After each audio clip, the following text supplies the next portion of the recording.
At 6 a.m., a CEO walked into his own diner disguised as a minimum wage trainee. What he witnessed in the next 5 days would shatter everything he believed about his company. By day 3, he was questioning whether he was complicit in something deeply wrong.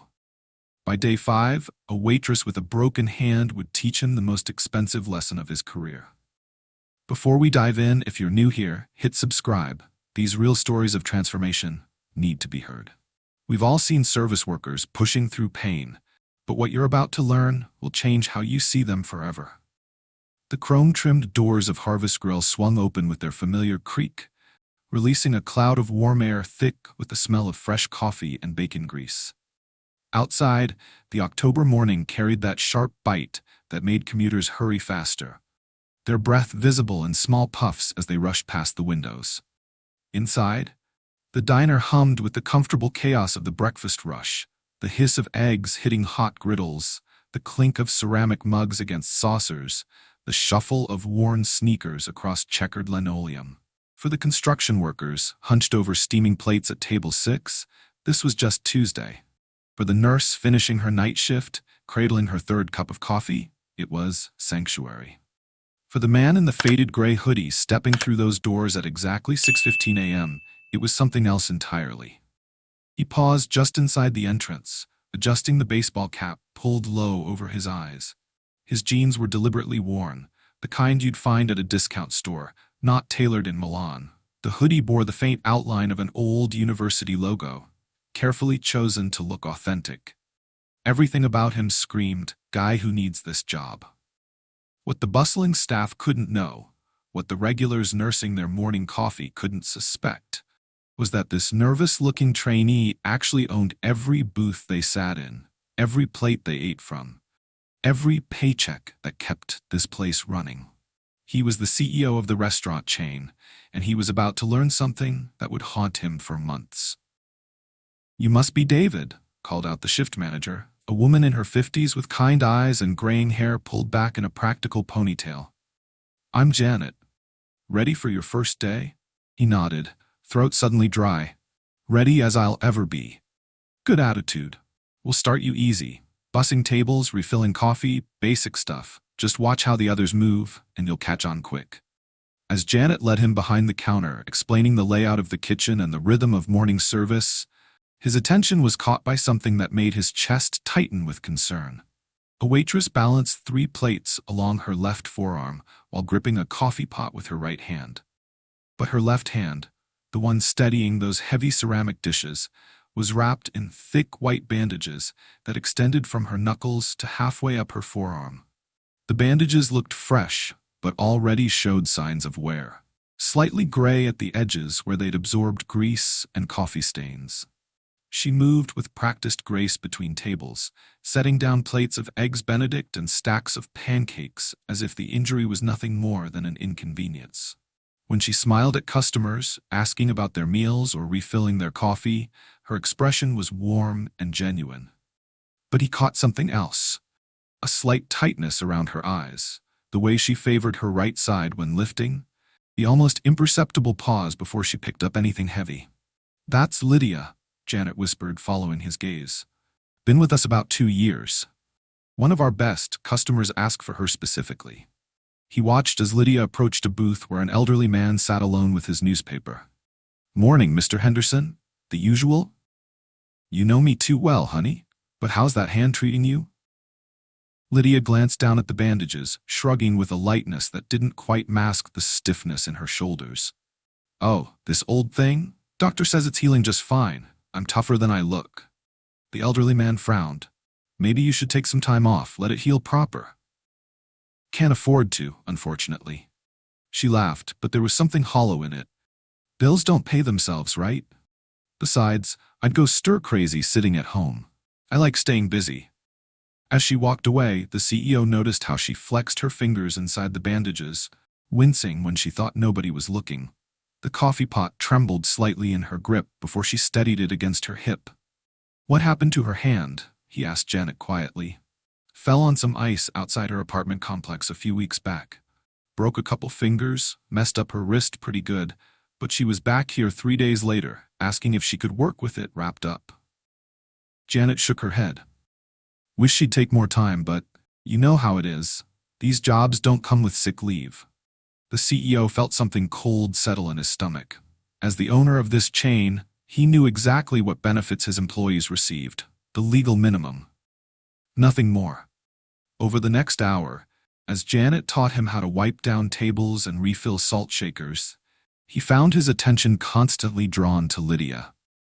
She moved through her section like a dancer who'd learned to perform despite an injury, compensating for her limitations with small adjustments that spoke to weeks of practice. When she carried a tray of hot plates from the kitchen, she gripped the edge with her good hand while using her bandaged one to steady the load against her body. When she poured coffee, she pressed the pot against her hip for leverage, tilting it carefully to avoid strain on her wrapped fingers. Every movement was calculated, efficient, born from necessity. At table 12, a family with 2 young children had created the kind of chaos that made other diners glance over with sympathy. Syrup dripped off the edge of their table, napkins littered the floor, and the toddler had somehow managed to get scrambled eggs in his hair. Without hesitation, Lydia knelt beside their booth, using her good hand to gather the scattered napkins while keeping up a steady stream of gentle conversation with the kids. Looks like someone's having fun with breakfast. That's the best kind of meal, isn't it? The parents looked embarrassed, apologizing profusely, but she waved them off. Don't even worry about it. I've got 2 little ones at home. Trust me, I've seen worse. As she stood, he caught the brief grimace that crossed her face, the way she used the table edge to push herself up, rather than relying on her injured hand. But by the time she faced the family again, that warm smile was back in place. More coffee for Mom and Dad? You're going to need the energy to keep up with these 2. The morning rush began to slow around 9 a.m., and he found himself working alongside Lydia to clear tables in her section. Up close, he could see the details that distance had hidden. The way the bandages pulled tight when she flexed her fingers, the slight tremor in her wrapped hand when she thought nobody was watching, the careful way she positioned dishes to minimize the weight on her injured side. First day? She asked, stacking empty plates with practiced efficiency. Is it that obvious? She laughed, and this time it reached her eyes. You're doing fine, just remember. The coffee station gets busy around lunch, so keep those pots full. And don't let Janet catch you leaning on the counter. She's got eyes like a hawk. There was kindness in her voice, the instinctive generosity of someone who remembered being new and overwhelmed. It made what he was witnessing even more difficult to process. Here was an employee, his employee, working through obvious pain because she couldn't afford not to. And she was taking time to help him. A stranger she believed was just another person trying to make ends meet. What he didn't know yet was that this was only the beginning. Over the next 4 days, he would learn truths about Lydia's life that would leave him questioning everything he thought he knew about leadership, about responsibility, and about the real cost of keeping labor expenses low. But for now, as he watched her carefully balance another tray and head toward a table of businessmen who barely looked up from their phones to acknowledge her presence, one thought echoed in his mind. How many other Lydias were there in his restaurants? How many people were silently struggling while he celebrated profit margins from his corporate office? The answers to those questions would prove far more disturbing than he ever expected. By his second day, the CEO had learned to move through the morning routine with something approaching competence. Janet paired him with Lydia for training, reasoning that her patience and experience made her the ideal mentor for clumsy newcomers. The trick with the coffee station, Lydia explained, demonstrating how to replace the filters, is to keep 3 pots going during rush hours. Regular, decaf, and our house blend. See how I'm holding this? She gripped the glass pot with her right hand while steadying it against her body with her bandaged left. When you've got limitations, you adapt. He watched closely as she poured steaming coffee into a row of white ceramic mugs. Her wrapped fingers trembled slightly against the glass handle, and he noticed how she paused between pours, flexing her hand as if working out a cramp. Does it hurt much? He asked, genuinely concerned. Lydia glanced around to make sure no managers were within earshot. Some days more than others. Mornings are the worst. Everything's stiff when I wake up. But you work through it. You know? Rent doesn't wait, and kids don't feed themselves. The casual way she said it, as if choosing between pain management and basic survival was just another part of adult life, hit him harder than any quarterly report ever had. How long have you been doing this kind of work? Restaurant work? About 15 years, on and off. Started when my oldest was little, thought it'd be temporary. She laughed, but there was no bitterness in it, just weary acceptance. Turns out temporary has a way of becoming permanent when you're a single mom. Drop a heart emoji if you've ever had to work through pain because you couldn't afford not to. As the morning progressed, he began to understand the brutal mathematics of her daily existence. Federal law allows restaurants to pay tipped workers as little as $2.13 per hour, assuming tips will make up the difference to reach minimum wage. In reality, this system traps workers like Lydia in a constant state of financial uncertainty. When business is slow, paychecks shrink. When customers tip poorly, or not at all, workers absorb the loss. And when injuries happen, the choice becomes stark. Work through the pain or face potential homelessness. Table 8 needs their check, Lydia said, balancing 4 plates along her forearm with practiced ease. But he caught the sharp intake of breath when she lifted the tray, the way her bandaged fingers went white with pressure against the ceramic edges. He followed her to the booth where a businessman sat scrolling through his phone, barely acknowledging her presence as she set down his plate of Eggs Benedict. "Anything else I can get you?" Lydia asked with that same warm smile. The man didn't look up. "Coffee's cold." Without missing a beat, she reached for the pot she'd carried over. "Let me fix that right away." As she poured, her injured hand began to shake. Coffee sloshed slightly in the cup, a few drops landing on the saucer. The businessman finally looked up, irritation creasing his features. "Careful there. I don't need coffee all over my shirt." "Of course, I'm sorry." Lydia's voice remained steady, professional, even as her cheeks flushed with embarrassment. "I'll get you a fresh cup." The CEO watched this exchange with growing anger, not at Lydia, but at the entire system that forced injured workers to smile through public humiliation for the chance at a decent tip. Later, during the brief lull between breakfast and lunch rushes, he worked alongside her to reset tables. This gave him a closer view of the small accommodations she'd developed, how she used her hip to brace heavy bus tubs, how she kept cleaning supplies on her right side to avoid reaching across her body, how she took slightly longer paths between tables to minimize the number of times she had to change directions. "You're getting good at this," she said, watching him fold napkins with improving efficiency. "Most newbies take a week to get the rhythm down." "Good teacher," he replied, meaning it. During this quiet moment, she opened up more about the injury. "Doctor wanted to put me in a proper cast, keep me off work for 6 weeks minimum. But 6 weeks without pay?" She shook her head. "My kids would be eating cereal for dinner every night. So I asked him to just wrap it tight, give me something I could work with." The casual mention of children eating cereal for dinner, as if this was a normal trade-off between medical care and basic nutrition, made his stomach clench. "The workers' compensation system," she continued, "it's complicated when you're mostly earning tips. Takes months to process claims, and they question everything. Meanwhile, bills keep coming." Here was the brutal reality behind the statistics. According to the Bureau of Labor Statistics, restaurant workers suffer injuries at rates significantly higher than most industries. Burns, cuts, falls, repetitive stress injuries, they're occupational hazards that come with inadequate safety nets.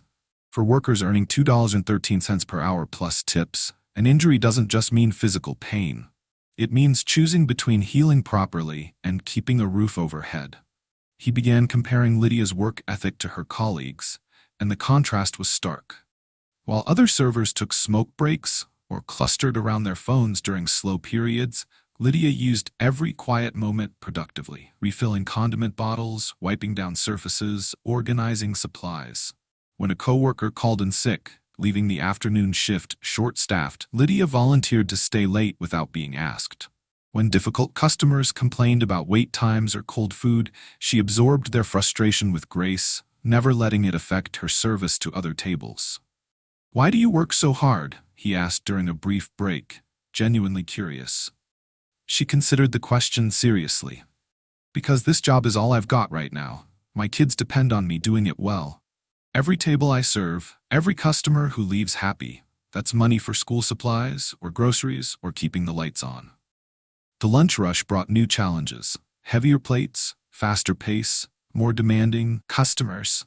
He watched Lydia navigate it all with her injured hand, making split-second decisions about what she could safely carry and how to position her body to minimize strain. At one point, she dropped a fork while clearing table 15. It clattered to the floor, and she had to kneel to retrieve it, a movement that clearly caused her pain. A customer at the next table made a snide comment about clumsy waitresses, loud enough for her to hear. She stood slowly, fork in hand, and continued clearing without responding.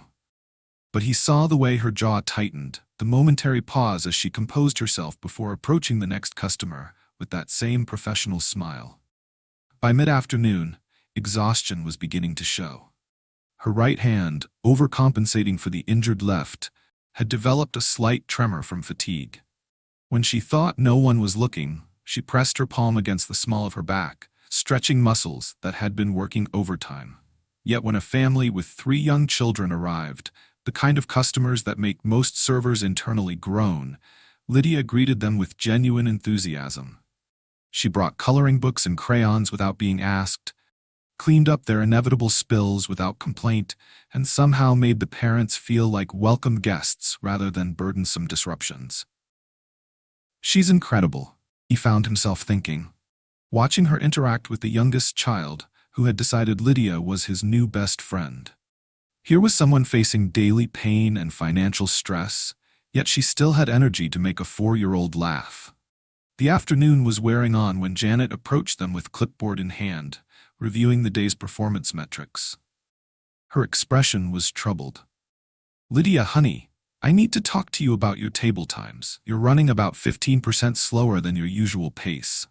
The CEO felt his chest tighten. Of course she was slower. She was working with a broken hand, compensating for an injury that should have kept her home for weeks. "I know," Lydia said quietly.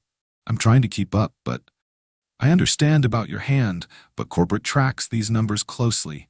They don't really care about circumstances, just results."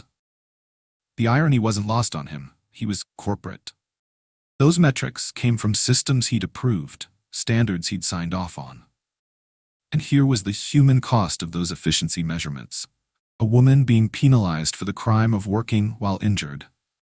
That evening, as he drove home to his suburban house with its perfectly manicured lawn and 3-car garage, the CEO couldn't shake what he'd witnessed. Lydia would be taking the bus to an apartment complex where ice patches went uncleared, where falling meant choosing between medical care and financial survival. Meanwhile, he'd spent more on his lunch that day than Lydia would earn in hourly wages during an entire shift. The mathematical reality was stark. Even working full-time at this pace with an injured hand through obvious pain, Lydia was probably earning less in a month than he spent on a weekend dinner with his family. Something was fundamentally wrong with this equation. And tomorrow, he was going to learn just how much worse it really was. Proceed to the next major section. Ensure you keep to the specified word counts and write in sections. Avoid repetition and ensure my list of prohibited words are not mentioned in my script. Wednesday brought an unexpected quiet period between the lunch rush and afternoon coffee crowd. Janet had stepped out for a supply run, leaving the skeleton crew to maintain the dining room. The CEO found himself in the break room with Lydia, both of them grabbing a few minutes to rest their feet and refuel. She sat across from him at the small plastic table, unwrapping a peanut butter sandwich she'd brought from home. He noticed it was just bread and peanut butter, no jelly, no additions that might cost extra at the grocery store. Her lunch looked like something a college student might pack, not a grown woman working full-time. "Not much of a lunch," he observed, trying to keep his tone casual. Lydia shrugged, taking a small bite. "Gets the job done. Besides, I'm saving room for dinner with my kids tonight. We're having their favorite, mac and cheese with hot dogs cut up in it." The way she said, "their favorite," made him suspect it was less about preference and more about affordability, But her face lit up when she mentioned her children. "Tell me about them," he said, genuinely curious. Her entire demeanor shifted, shoulders relaxing as she pulled out her phone to show him photos. "This is Marcus. He's in 7th grade now, growing like a weed. I swear he gets taller every week. And this little princess is Emma, just started kindergarten this year." The photos showed 2 beautiful children with bright smiles and Lydia's warm eyes. Marcus was all gangly limbs and missing teeth, clearly in that awkward preteen phase. Emma was tiny and spirited, wearing a dress that looked handmade, her hair in careful braids. "They're gorgeous," he said, meaning it. "Must be hard managing work and parenting." Something in her expression shifted, becoming more guarded. "It's just us 3 now. Has been for about 4 years. Divorced?" He left. The words came out flat, matter of fact. "Found someone without complications of kids and responsibilities. Cleaned out our savings account on his way out the door." She said it without self-pity, but he caught the slight tightness around her eyes, the way her fingers unconsciously twisted her wedding ring. She still wore it, he noticed, though it looked too big now, as if she'd lost weight since it was first placed there. "I'm sorry. That must have been devastating." The kids were 3 and 8 when he left. Emma barely remembers him, which might be a blessing. Marcus asks about him sometimes, but... She shrugged, taking another bite of her sparse sandwich. "You learn to be enough for them. You have to." Comment below, what would you have done in Lydia's situation? The conversation turned to her injury, and this time she was more forthcoming about the details. "It happened 3 weeks ago, around midnight. I was coming home from my second job. I clean offices downtown after dinner service ends here. The apartment complex where we live, they're not great about maintaining the walkways." She flexed her bandaged fingers, wincing slightly. "There was black ice on the steps leading up to our unit. I had my arms full of groceries. We shop late because that's when they mark down the meat that expires the next day. Lost my footing and went down hard, put my hand out to catch myself." The CEO felt something cold settle in his stomach. She'd been injured coming home from a second job, carrying discounted groceries because her full-time restaurant wages weren't enough to support a family.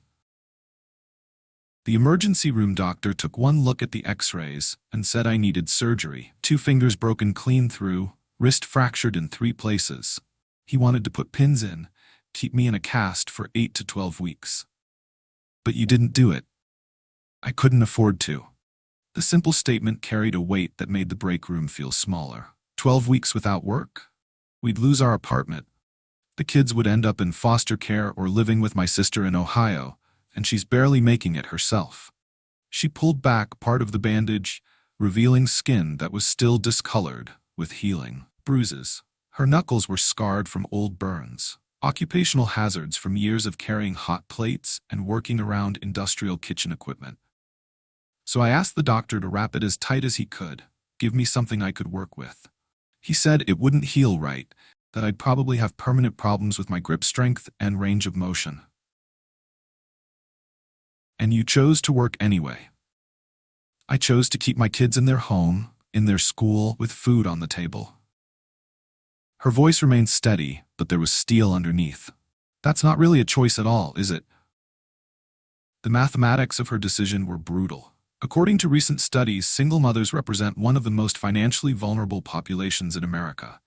Nearly 30% live below the poverty line, compared to just 8% of married couple families. For women working in tipped positions, the statistics are even more stark.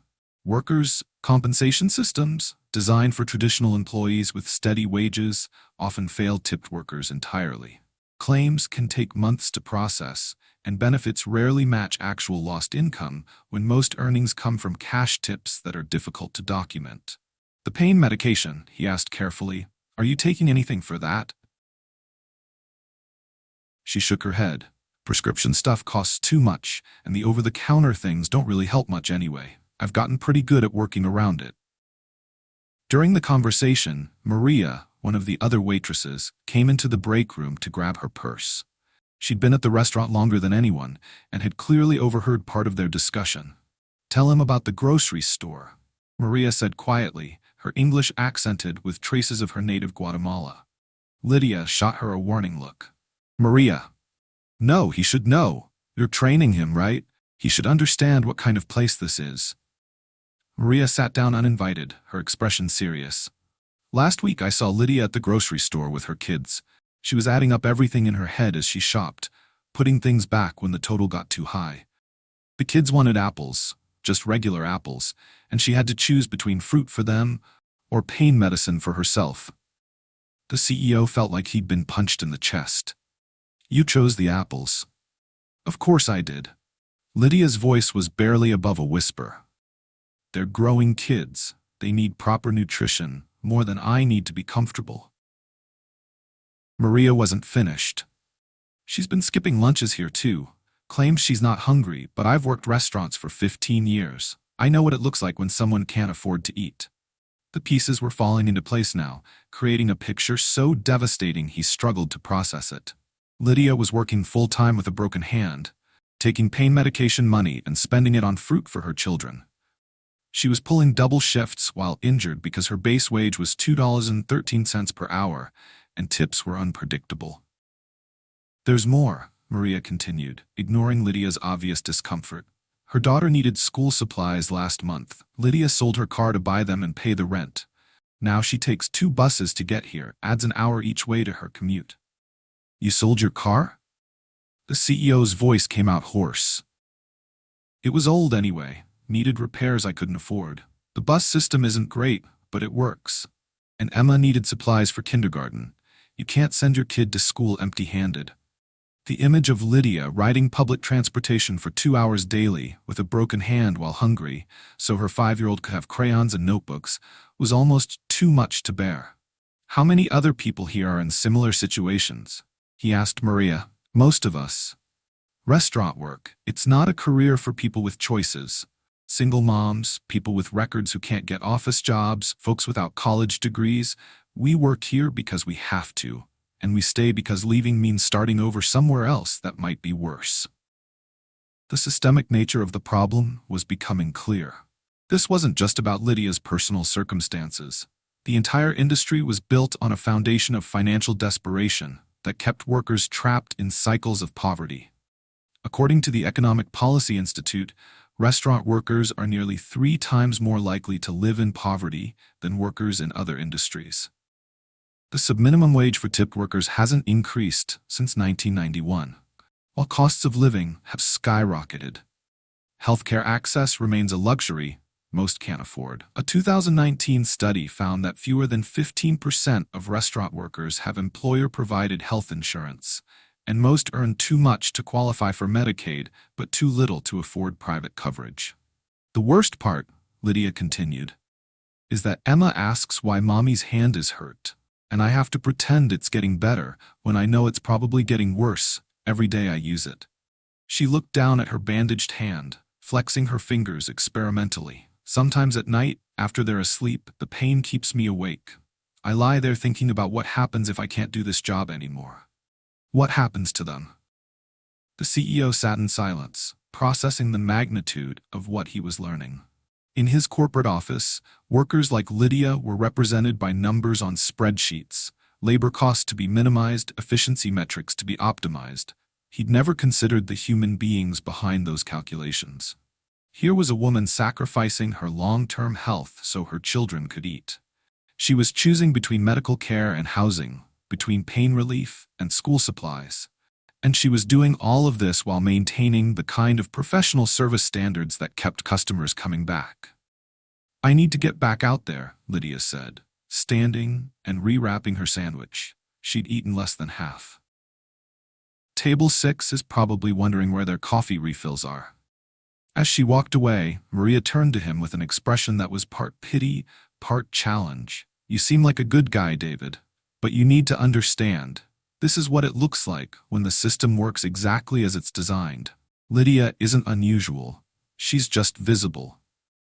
The CEO remained in the break room for several minutes after they'd left, staring at the crumbs from Lydia's meager lunch. Everything he'd believed about fair wages, about opportunity, about the dignity of work, was crumbling around him. Tomorrow, he would learn that Lydia's story was even more heartbreaking than he'd realized. And by Friday, he would face a choice that would define the rest of his career. Thursday afternoon brought the kind of crisis that tests everyone in a restaurant. The lunch rush had been brutal. 3 servers called in sick, the dishwasher's shift ended early, and a tour bus full of senior citizens had descended on the diner without warning. The CEO found himself working harder than he had in decades, bussing tables and refilling coffee while sweat beaded on his forehead.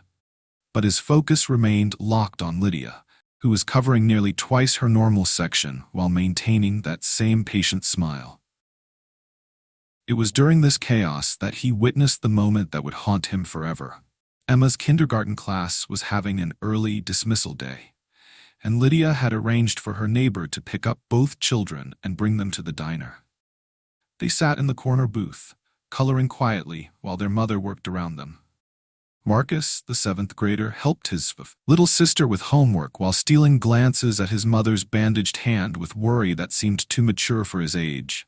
The CEO watched as Lydia approached their table during a brief lull, carrying a small plate with half a sandwich, the remainder of her lunch from earlier. "Here, baby," she said to Emma, setting down the plate. "Mommy brought you something to eat." "What about you, Mama?" Emma asked, her 5-year-old voice carrying genuine concern. "I already ate." Lydia lied smoothly. "This is extra." But Marcus was older, more observant. "Mom, you gave me your lunch yesterday too, and you didn't eat dinner Tuesday night." The CEO's chest tightened as he realized what he was witnessing. Lydia wasn't just skipping meals at work, she was giving her food to her children, going hungry so they could eat. "Don't worry about me, sweetheart. Growing kids need food more than grown-ups do." She ruffled Marcus's hair with her good hand. "Besides, I snack throughout my shift." Another lie, delivered with the practiced ease of someone who'd been making these sacrifices for years. The breaking point came 20 minutes later. Emma had knocked over her water cup, soaking her homework, and starting to cry. Lydia rushed over, instinctively reaching down with both hands to comfort her daughter, forgetting for just a moment about her injury. The CEO watched in horror as she tried to catch herself on the table edge, her wrapped hand taking the full weight of her upper body. The pain that shot across her face was unmistakable, a sharp, breathless agony that she couldn't completely hide. But even as she bit back a cry of pain, her first concern was Emma. "It's okay, baby, just water. We can redo the homework later." Her voice shook slightly, but she kept it gentle, soothing. "No tears, okay? Accidents happen." She straightened slowly, her face pale, pressing her injured hand against her stomach. For a moment, she swayed slightly, as if the pain had made her dizzy. The CEO started toward her, instinctively wanting to help, but stopped himself. He was supposed to be David the trainee, not someone with the authority to send her home or call for medical attention. That's when it hit him, the full weight of his complicity. He wasn't just witnessing this woman's suffering, he was profiting from it. Every dollar she lost to medical expenses, every meal she skipped, every night she lay awake in pain, it all contributed to his company's bottom line. Her desperation kept labor costs low. Her inability to take time off kept the diner fully staffed. Her willingness to work through agony kept customer satisfaction scores high. The past 4 days flashed through his mind in rapid succession. Monday, watching her balance trays with a broken hand while he calculated profit margins in his head. Tuesday, seeing her eat half a peanut butter sandwich while he'd charged a $40 lunch to his corporate card. Wednesday, learning she'd sold her car for school supplies while he complained about his daughter's private school tuition. Thursday, watching her give her food to her children while his family's housekeeper prepared dinner in his 6-bedroom home. This wasn't just about Lydia anymore. How many other employees across his restaurant chain were making similar sacrifices? How many were choosing between medical care and rent? How many single parents were going hungry so their children could eat? The expensive lesson mentioned in that morning hook wasn't going to be about labor costs or efficiency metrics. It was going to be about the true price of his business model, paid in human suffering he'd never bothered to see. Standing in that chaotic diner, watching an injured woman comfort her crying daughter while hiding her own pain, he faced a choice that would define everything that came next. He could continue the charade, finish his week of research, return to his corporate office, maybe implement a few token improvements to salve his conscience. Write off this experience as an enlightening experiment and go back to viewing workers as line items in a budget. Or he could do something unprecedented. The decision crystallized as he watched Lydia limp back to table 12, where impatient customers were demanding their check. She served them with the same professionalism she'd shown all week, despite being in obvious pain, despite having just given her lunch to her children, despite working in a system designed to keep her desperate enough to accept these conditions. She deserved better. They all did. And he was the one person in this building with the power to actually change things. The CEO slipped into the supply closet and pulled out his phone. His hands were shaking as he scrolled through his contacts, but his voice was steady when Janet answered. "Janet? It's David. Can you gather everyone in the main dining room after the dinner rush? I need to make an announcement." "Everything okay? You sound different." "Everything's about to be very different," he said, watching through the crack in the door as Lydia helped Emma clean up her spilled water with paper towels. "Just make sure everyone's there, okay? Especially Lydia." "Sure thing. Should I be worried?" He thought about that question. By tomorrow, everything would be different. His comfortable distance from the human cost of his business decisions would be gone forever. There would be no going back to spreadsheets and profit margins without seeing faces like Lydia's. Stories like Marcus and Emma's. "No," he said finally. "You shouldn't be worried, but you might be surprised." As he hung up the phone, he realized his transformation was complete. David the trainee was about to disappear forever. What emerged would be a CEO who'd learned the most expensive lesson of his career. That true leadership meant seeing the people behind the numbers and having the courage to act on what you discovered. The evening shift was about to begin, and with it, a revelation that would change everything for everyone in that room. But first, he had to watch Lydia work one more shift, knowing what he now knew, carrying the weight of her story and the stories of countless others like her. Tomorrow's expensive lesson was about to become tonight's moment of reckoning. The dinner rush had finally ended, leaving the diner in that peculiar quiet that comes after hours of controlled chaos. Plates clinked softly in the kitchen as the last dishes were cleared, and the smell of cleaning solution mixed with the lingering aroma of coffee and grilled onions. Janet had gathered the entire evening staff in the main dining room, 12 people in total, including Lydia, who sat in the corner booth with Emma coloring beside her and Marcus doing homework. The children had been there for hours now, and both looked tired but patient, accustomed to long nights at their mother's workplace. "All right, everyone," Janet called out, her voice carrying the authority of someone who'd managed restaurant crews for decades. "David asked me to get everyone together. Says he has something important to tell us." The staff looked around curiously. Maria sat at the counter, still wearing her apron stained from the dinner shift. Two other waitresses, Jennifer and Carol, shared a booth near the window. The kitchen crew, 3 men who'd been working in restaurants longer than some of their co-workers had been alive, stood near the pass-through, dish towels draped over their shoulders. The CEO walked to the center of the dining room, his heart hammering against his ribs. For 5 days he'd been David the nervous trainee. In the next few minutes, that persona would disappear forever, replaced by something he'd never been before. A leader who'd seen the true cost of his business decisions. He looked around the room, making eye contact with each person. These weren't employees anymore. They were individuals with names, stories, struggles he'd never bothered to learn from his executive office. "I need to start with an apology," he began, his voice steadier than he felt. "I haven't been completely honest with you about who I am." Janet frowned. "What do you mean?" He reached into his back pocket and pulled out his wallet, extracting his driver's license and corporate ID card. "My name isn't David. I'm actually the CEO of this restaurant chain." The silence that followed was profound. Jennifer's coffee cup stopped halfway to her lips. Maria's eyes widened, her mouth opening slightly. The kitchen staff exchanged glances, uncertain whether this was some kind of joke. Lydia's reaction was different. She went completely still, her good hand freezing over Emma's coloring book. Her face drained of color as the implications hit her.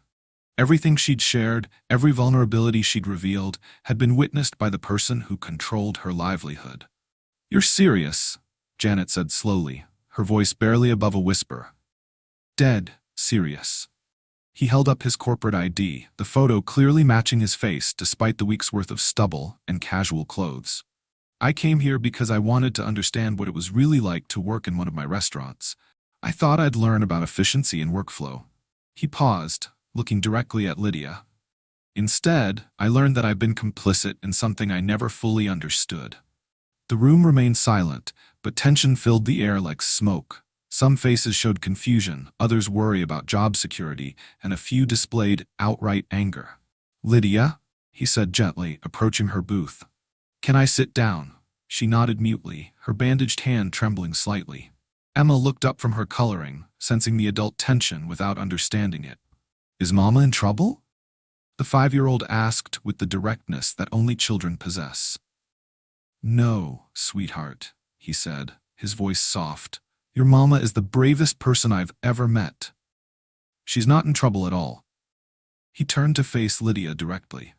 "I've watched you work through pain that should have kept you home for months. I've seen you give your lunch to your children while pretending you weren't hungry. I watched you comfort Emma after she spilled water, even though using your injured hand caused you agony." Tears began forming in Lydia's eyes, but she remained silent. "I learned that you sold your car to buy school supplies, that you take 2 buses to get here every day, that you've been choosing between pain medication and groceries." His voice grew stronger, more determined. "And I realized that my company, my leadership, created the conditions that forced you to make those choices." Maria spoke up from across the room, her accented English sharp with emotion. "So what happens now? You fire us for being honest with you?" "No." The word came out firm, decisive. "What happens now is that we fix this, starting tonight." He stood and addressed the entire room.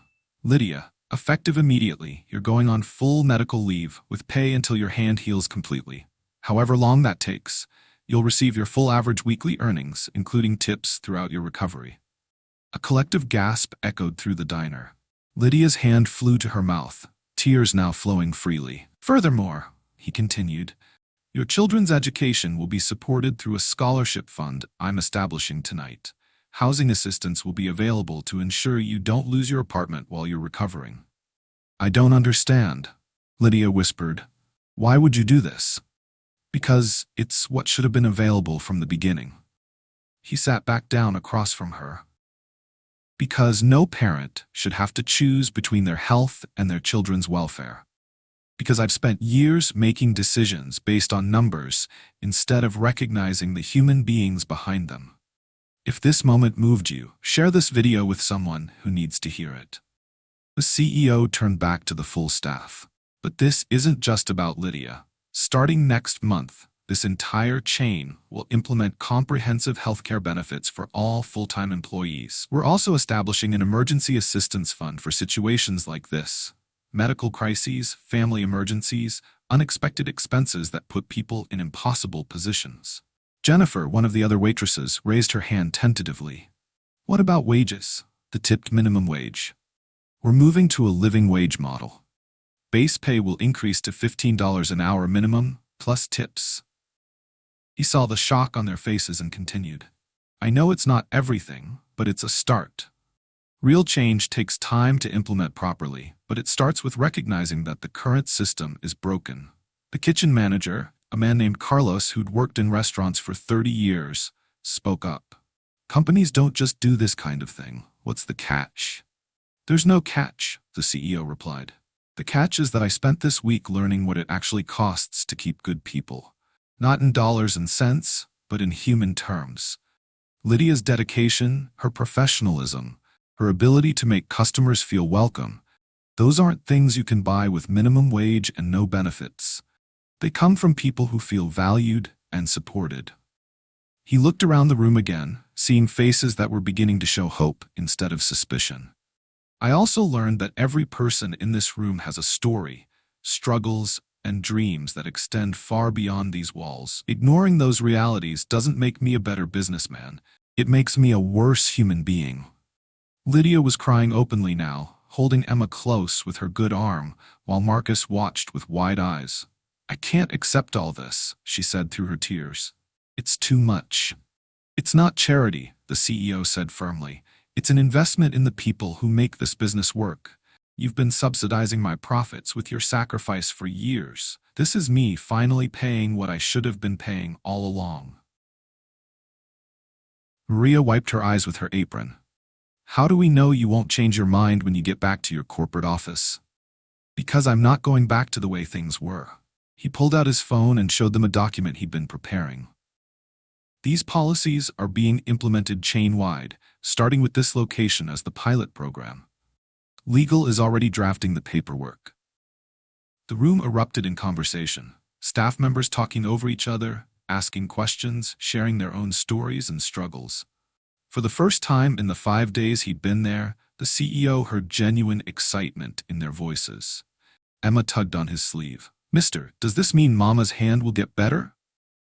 "Yes, sweetheart," he said, kneeling down to her level. "Your mama is going to see the best doctors, and her hand is going to heal the right way this time. And we won't have to eat cereal for dinner anymore?" The innocence of the question hit him like a physical blow. "No, Emma. You and Marcus are going to have all the healthy food growing kids need." As the evening wore on, staff members approached him individually, sharing their own stories. Single mothers, workers supporting elderly parents, people trapped in cycles of poverty despite working multiple jobs. Each conversation reinforced his conviction that this wasn't just about fixing one restaurant. It was about challenging an entire system. When the gathering finally broke up, Lydia approached him one last time. "I still don't understand why you did this, why you cared enough to change everything." He thought about her question. "Because this week, you taught me what leadership actually means. It's not about maximizing profits or managing resources. It's about taking responsibility for the people who trust you with their livelihoods." "That's the most expensive lesson you mentioned, isn't it?" she asked, managing a smile despite her tears. "Yes," he said, "and worth every penny." As he watched Lydia gather her children and head toward the door for what would be her last shift until she was fully healed, the CEO realized his transformation was complete. Tomorrow, he would return to his corporate office, not as the same person who'd left 5 days ago, but as someone who'd finally learned what it meant to lead with both purpose and compassion. 3 months later, the transformation was undeniable. Lydia stood in the entrance of Harvest Grill, but this time she wasn't rushing to clock in for a shift. Her right hand, the one that had been wrapped in those stained bandages, moved freely as she gestured, explaining new employee orientation procedures to a small group of recent hires. The surgery had been successful. Pins had been inserted to repair the fractures that had been healing incorrectly, and weeks of physical therapy had restored nearly full function to her fingers.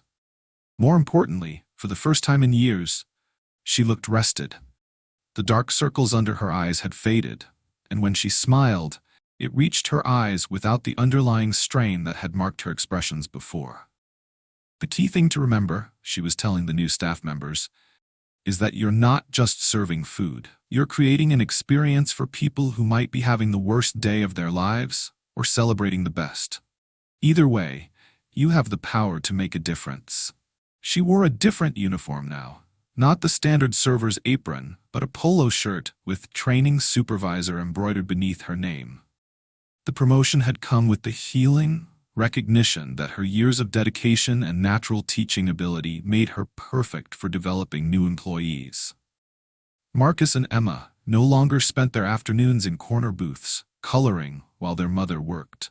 Instead, they attended an after-school program funded by the Scholarship Initiative, where they received tutoring, healthy snacks, and enrichment activities. Marcus had joined the basketball team, something impossible when transportation costs strained the family budget. Emma had discovered a love for art classes, her creativity flourishing with access to supplies that were no longer luxury items. The CEO, who now insisted everyone call him by his first name Michael, had made good on every promise from that night. But the changes extended far beyond one family or one restaurant. The Living Wage initiative had rolled out across the entire chain over a 6-month period. Base wages increased to $17 per hour in high-cost areas, $15 in others, with tips remaining additional income rather than essential survival funds. Healthcare benefits covered not just employees but their families, eliminating the terrifying choice between medical care and financial stability. The Emergency Assistance Fund had helped dozens of employees through crises, from car repairs that meant the difference between keeping and losing jobs, to medical emergencies that would have previously forced people into debt or desperation. More significantly, the changes had created a cultural shift throughout the organization. Employee turnover, which had been running at nearly 150% annually, dropped to less than 30%. Customer satisfaction scores reached company records, driven by staff who felt valued and supported. When people aren't worried about whether they can afford groceries, they have emotional energy to invest in their work, Michael explained to a gathering of restaurant industry executives 6 months after his week undercover. It turns out that treating employees well isn't just morally right, it's profitable. His presentation, titled The Hidden Cost of Cheap Labor, had become one of the most requested speaker sessions in the hospitality industry. Other CEOs were taking notice, and some were implementing similar programs in their own organizations. A major hotel chain announced a comprehensive benefits package for housekeeping staff after their CEO spent a week working under an assumed identity. A retail corporation launched a child care assistance program when leadership discovered how many employees were missing shifts due to babysitting emergencies. The ripple effects extended beyond corporate boardrooms. Labor advocacy groups used Lydia's story as an example of what was possible when leadership chose to prioritize human dignity over profit margins. Policy discussions at state and federal levels increasingly referenced the success of companies that had moved beyond minimum wage requirements. But the most profound changes were personal. Michael had restructured his own relationship with work and leadership. The corner office remained, but he spent at least one day each month working alongside frontline employees at different locations. His executive meetings now included representatives from every level of the organization, ensuring decisions were made with full awareness of their human impact. I realized I had been leading from a distance, he reflected during a conversation with business school students. You can't make good decisions about people's lives when you don't understand how they actually live. For Lydia, the transformation went beyond financial security. The months of proper rest and medical care had allowed her to heal in ways that extended beyond her physical injury. The constant stress of choosing between necessities had lifted, replaced by the kind of stability that allowed her to dream about the future rather than simply survive each day. She had enrolled in night classes, working toward a degree in business management. The company was funding her education, recognizing her potential for greater leadership roles. Her goal was to eventually oversee multiple locations, using her experience to identify and support other employees facing similar struggles.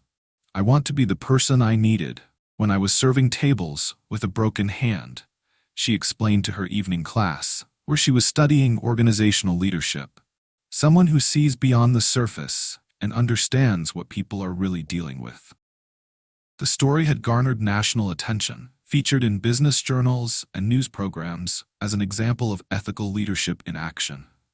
But for those who lived it, the real victory was simpler and more personal. Emma no longer asked why there wasn't enough food for dinner. Marcus could focus on his studies instead of worrying about his mother's pain. Lydia could make decisions based on what was best for her family, not what was financially desperate. The diner continued operating much as it always had. Coffee brewing before dawn, the morning rush bringing familiar faces seeking warmth and caffeine before their days began. But the atmosphere had changed. Staff moved with confidence rather than anxiety. Customer interactions carried genuine warmth, and the sense of community extended beyond individual shifts to encompass everyone who worked there.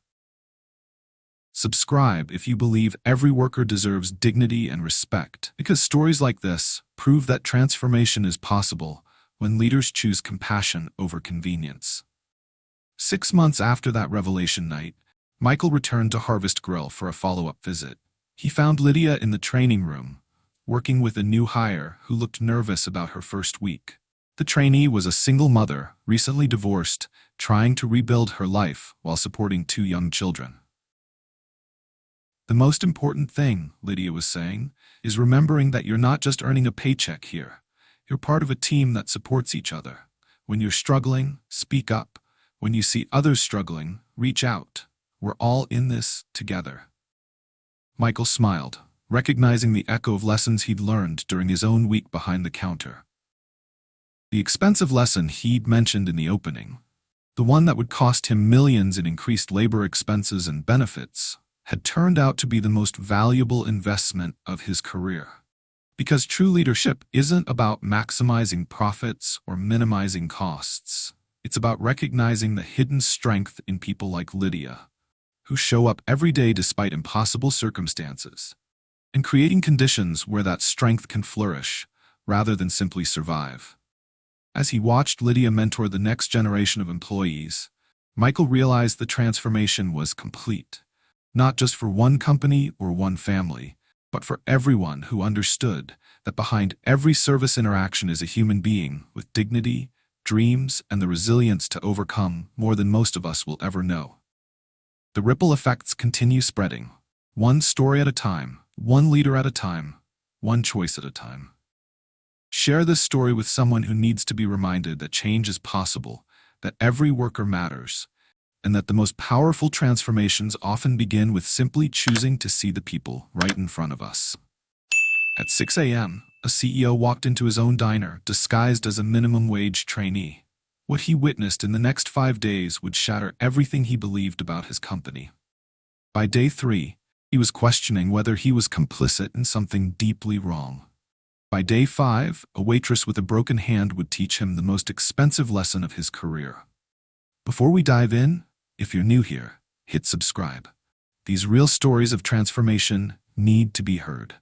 We've all seen service workers pushing through pain, but what you're about to learn will change how you see them forever. The chrome-trimmed doors of Harvest Grill swung open with their familiar creak, releasing a cloud of warm air thick with the smell of fresh coffee and bacon grease. Outside, the October morning carried that sharp bite that made commuters hurry faster, their breath visible in small puffs as they rushed past the windows. Inside, the diner hummed with the comfortable chaos of the breakfast rush. The hiss of eggs hitting hot griddles, the clink of ceramic mugs against saucers, the shuffle of worn sneakers across checkered linoleum. For the construction workers hunched over steaming plates at table 6, this was just Tuesday. For the nurse finishing her night shift, cradling her 3rd cup of coffee, it was sanctuary. For the man in the faded gray hoodie stepping through those doors at exactly 6:15 a.m., it was something else entirely. He paused just inside the entrance, adjusting the baseball cap pulled low over his eyes. His jeans were deliberately worn, the kind you'd find at a discount store, not tailored in Milan. The hoodie bore the faint outline of an old university logo, carefully chosen to look authentic. Everything about him screamed, "Guy who needs this job." What the bustling staff couldn't know, what the regulars nursing their morning coffee couldn't suspect, was that this nervous-looking trainee actually owned every booth they sat in, every plate they ate from, every paycheck that kept this place running. He was the CEO of the restaurant chain, and he was about to learn something that would haunt him for months. "You must be David," called out the shift manager, a woman in her 50s with kind eyes and graying hair pulled back in a practical ponytail. "I'm Janet. Ready for your first day?" He nodded, throat suddenly dry. "Ready as I'll ever be." "Good attitude. We'll start you easy. Bussing tables, refilling coffee, basic stuff. Just watch how the others move and you'll catch on quick." As Janet led him behind the counter, explaining the layout of the kitchen and the rhythm of morning service, his attention was caught by something that made his chest tighten with concern. A waitress balanced 3 plates along her left forearm while gripping a coffee pot with her right hand. But her left hand, the one steadying those heavy ceramic dishes, was wrapped in thick white bandages that extended from her knuckles to halfway up her forearm.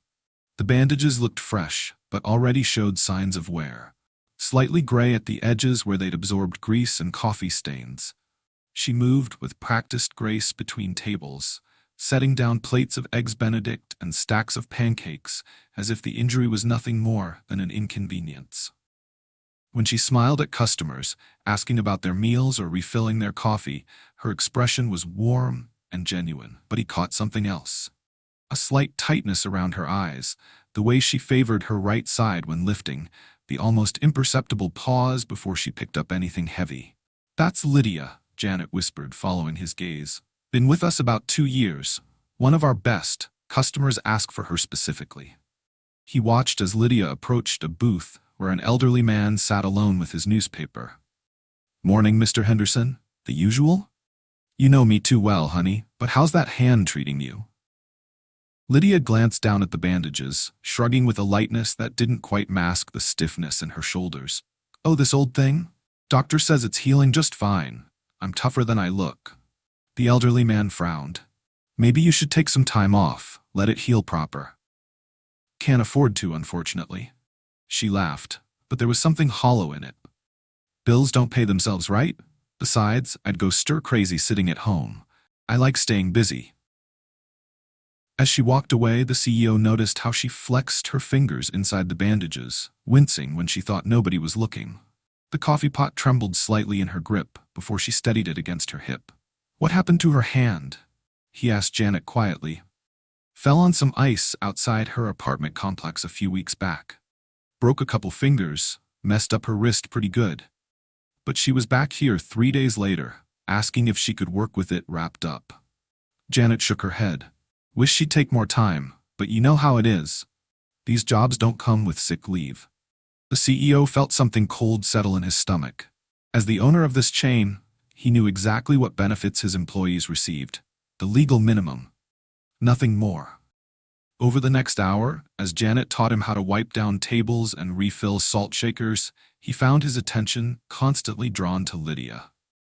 She moved through her section like a dancer who'd learned to perform despite an injury, compensating for her limitations with small adjustments that spoke to weeks of practice. When she carried a tray of hot plates from the kitchen, she gripped the edge with her good hand while using her bandaged one to steady the load against her body. When she poured coffee, she pressed the pot against her hip for leverage, tilting it carefully to avoid strain on her wrapped fingers. Every movement was calculated, efficient, born from necessity.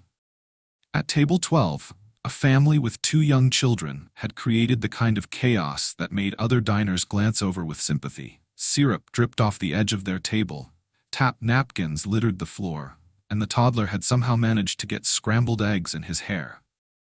Without hesitation, Lydia knelt beside their booth, using her good hand to gather the scattered napkins while keeping up a steady stream of gentle conversation with the kids. "Looks like someone's having fun with breakfast. That's the best kind of meal, isn't it?"